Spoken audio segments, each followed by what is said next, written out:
Hi, my name is Brian Saunders, and I'm with Marco Equipment Company. We're the Tymco street sweeper dealer for Southern California. Today, I'm going to go over some operator basics. We're going to go over some, first I'm going to teach how our airstream works, how our water system works in our airstream, just some basic skills, just some refresher skills for your operators, things that, you know, you tend to forget when you're doing 20, 30, 40 miles of sweeping every day and you just get into a routine, and sometimes it's just helpful to go back and remember how the system works. So right now I'm going to teach you how the airstream works. Then I'm going to go through some proper cleaning procedures. We're also going to talk about dangers of overfilling your hopper and what could happen if you get debris into your blower wheel. And then I'm going to finish up with some minor pickup head adjustments. Yeah, so right now I'm going to get into explaining how our airstream works.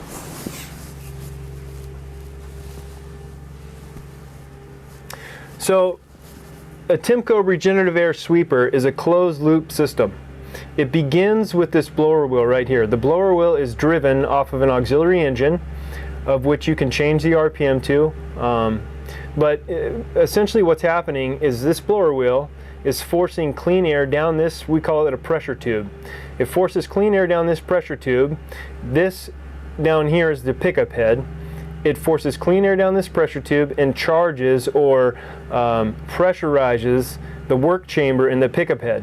Once you get all this pressure from the blower wheel in there, on the bottom side of the work chamber is our blast orifice. Now our blast orifice is preset, but air comes out of there at an extremely high rate, probably 250 miles an hour, and then air blasts the pavement. Now once that airstream hits the pavement, whatever's in its way is going to get knocked up into the air, into the bottom side of the pickup head. So these blue arrows represent clean air. These brown arrows down here at the bottom represent the dirty air. Now because we use a closed loop system, anything this blower wheel pushes down the pressure tube and into the work chamber, it has to pull this air from somewhere, and the only way it can get air is over here in what we call the suction tube. So anytime this blower wheel is moving, it's simultaneously blowing air down and pulling air up. It does it all at the exact same time. So again, we're pressurizing the work chamber with clean air. We're air blasting the pavement. Now because of our closed loop system, all that air blasted debris that's up in the air is now getting sucked into the hopper. So all of it comes up this suction tube, hits the wide open hopper. All of the large debris, because it hits a wide open area now, all the large debris is just simply going to fall down to the bottom, and then it's going to accumulate over time and accumulate over time. And then what we do is we pull this air up through a screen. Before it goes back into the blower wheel, we pull it up through this hopper screen at the top of your hopper. We pull it into what we call our dust separator. Every Tymco sweeper, from a model 210, a 435, a DST4, a DST6, a 500X, a 600, every single Tymco sweeper has a dust separation system in it. And we're the only company that does that. So we're pulling this air up through the hopper screen, pulling it into our dust separator, where we cyclonically filter out the fine dusts. Now the fine dusts get trapped in the skimmer hood. You guys should all be familiar with the skimmer hood, because that should be, after you dump and use your raker bar 3 or 4 times to get all the debris out, that's the thing that you open up so you can start cleaning out your hopper. So it traps all those fine particles down in the skimmer hood, and then now that air is clean because we've shaved off all the fine particles. So now that clean air goes back into the blower wheel, gets put back down the pressure tube, and then we start the process all over again. Now, something that's very important here. Our water system, we'll use a fraction of the water that most sweepers do because of our dust separator and the way that we filter out the dust. However, all of this debris right here, once it hits the blower wheel, all of the debris that's here is the finest debris, and that's typically the most abrasive. So we do have hopper water in the hopper, and we do recommend that you run hopper water all the time.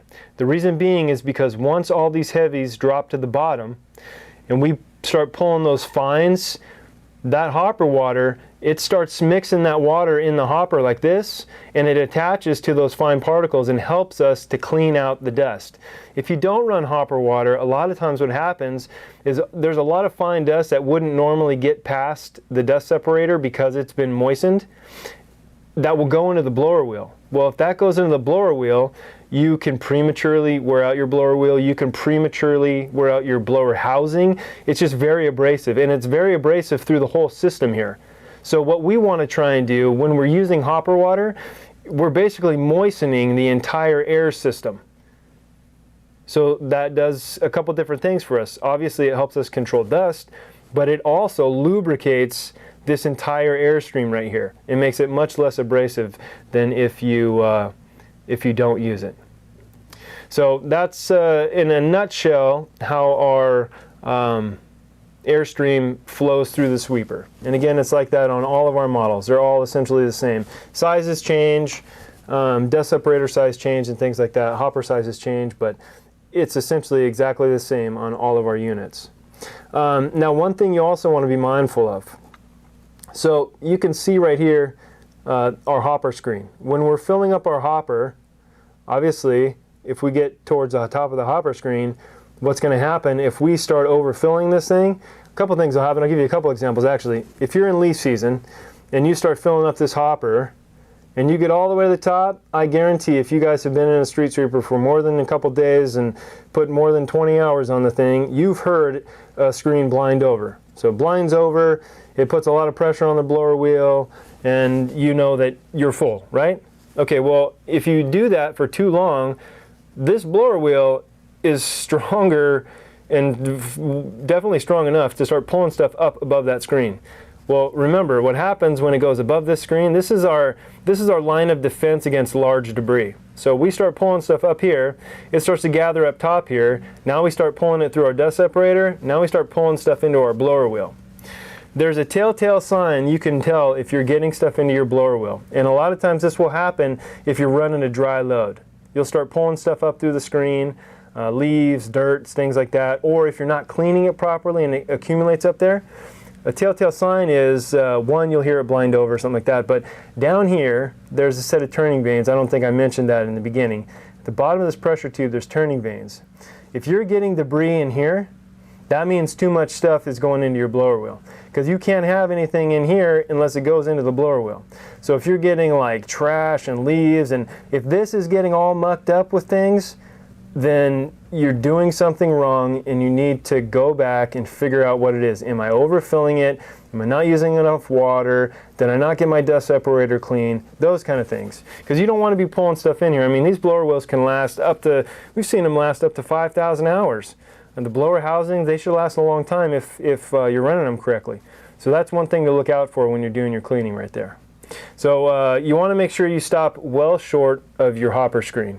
We can fill them up above the inspection doors that are on either side of our Tymco Model 600, but you want to definitely make sure you stop well short of that. Okay, so again, just to kind of go back and recount what I said, we went through the airstream, the necessity to use hopper water whenever you can, what can happen if you don't use hopper water, what can happen if you get things in your blower wheel, and a key inspection point that tells you that I'm getting stuff into my blower wheel and down my pressure tube.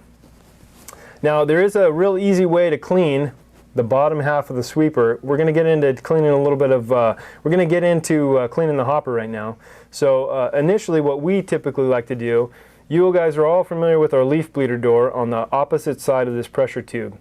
Which is where the turning vanes are located. Well, what we like to do whenever possible is we'll pull up after we dump, and usually you'll cycle your dump cycle with your raker bar 3 to 4 times to get everything out of there.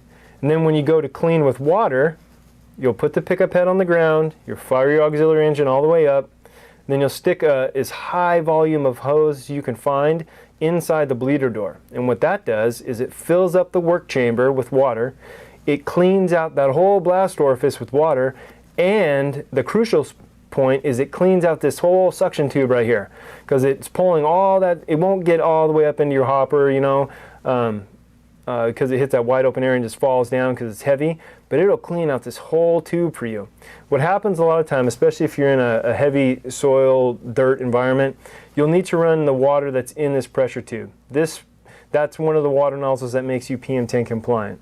But when you do that, everybody knows that sometimes this will get gummed up because it's carrying all that moist water and it wants to build up right here. Well, if you let that continue to happen, then you're restricting all your airflow, you're restricting your suction, the sweeper's not going to perform as well. So it's crucial to make sure that you guys get both of these tubes, especially this tube, clean. And that's a great way to do it, is to stick water in the bleeder door, let the sweeper run, and the airstream will pull it everywhere it needs to go. And it helps a lot, and it'll speed up your clean time too.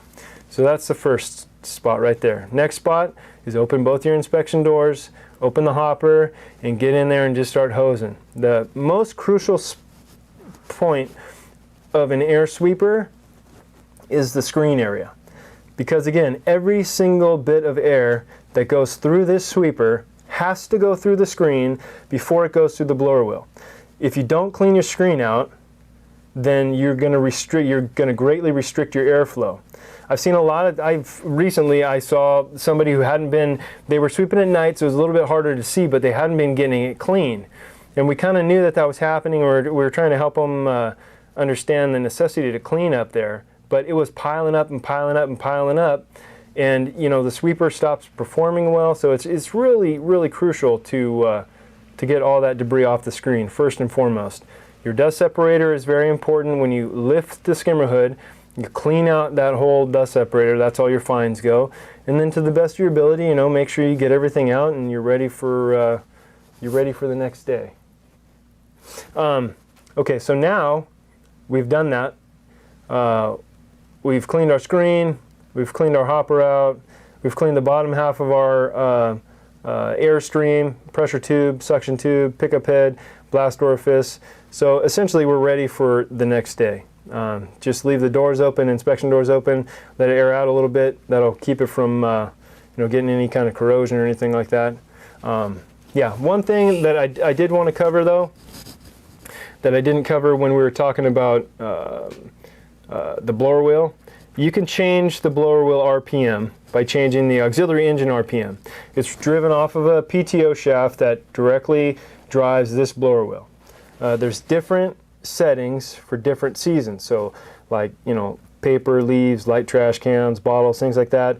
They're going to be different than your standard street sweeping application of sand and some gravel and some, dirt and things like that versus heavy. On the 600 diesel unit, the lighter debris will typically run at 1500. And again, the lighter debris, when you start to fill it up, if you're running a full RPM like you would do for heavy debris, all you're going to do is start pulling all those leaves up to the screen and blind it over, and you're going to think that you're full when you're really not. So the lower RPMs really help with that. So lower RPM on paper, leaves, trash, things like that. 1500 RPM for that. On the normal standard street sweeping, and I know that each application, each route can be a little bit different, so you guys are going to have to be the experts on what is normal, what is light, what is heavy. So you guys are the experts there. We're just giving you kind of a general approximation here. So for normal accumulation of dirt and sand and gravel, 1600 RPM. If you get into some real heavy stuff, then we crank it up to 1800 RPM, which is our max. If you're running a 600 C&G, it's a little bit different. We run the light debris with paper, leaves, trash at 1600, the normal debris at 1700, and the heavy debris, we max that out at 2000. Yeah, and then the 435 and the 210s, they also have different settings too. Yeah, so I just wanted to cover that because you guys will be changing that as you operate. Yeah. Okay, so again, we've covered the airstream, covered the necessity for hopper water, how the dust separator works, engine RPM. One other thing I did want to cover, and we've talked about cleaning. One thing I did want to cover, a mistake that we see a lot of times, and sometimes we see this from operators because they're just out on the route trying to get the job done, is the pickup head adjustment. So the pickup head is adjusted not by these side skids right here, but by 4 springs on all four corners of the pickup head. And basically what we do is each side of the pickup head has a preset skid. So we set it, there's a measurement that you take. This is all in your operator manual too. There's a measurement that you take. You set the skids on both sides. Then you adjust the weight by these 4 chains. And so basically we're taking, you know, it could be a 6 or 7 or 800 pound head, depending on if you have a broom in there or not. And we're pulling the weight off of it so it kind of floats. And the way that we do that, we kind of check it by weight. So what we're after is we're after like between 50, maybe 60 pounds it should feel on all 4 corners. That's it. The most common mistake that we see when people are trying to adjust their pickup head because they're trying to compensate for, you know, say it's dusting, or, you know, maybe they don't understand the airstream, so they're just trying to figure out, I need more pressure, I need more pressure. Or maybe they operate a broom sweeper and they need more pressure on the broom, more pressure on the broom. Well, we'll see that they'll take these springs and just run them all the way down to the ground. This thing is, you know, for the full weight of it. And really the only thing that does, because it doesn't change the way that sweeper is sweeping, and it doesn't bring the blast orifice any closer to the ground because it's already preset, all it does is eat up these side skids, which costs a significant amount of money. So you want to not do it that way. You want to do it with the pickup head springs on all 4 corners. Okay? So those are just some basic operator skills. Everybody probably uses those on a regular basis. They're just things that it's good to just kind of recap a little bit. All of the sweepers that you run in your fleet, you should have an operator manual in the truck. All of the engine RPM settings, all the cleaning procedures, daily inspections, pre-inspections, safety procedures, all that stuff is in the operator manual. So you always want to have a copy of that to refer to. You can call us anytime. Our number is 1-800-423-6220. All of us are more than willing to help you. We appreciate your business, and we thank you for your time.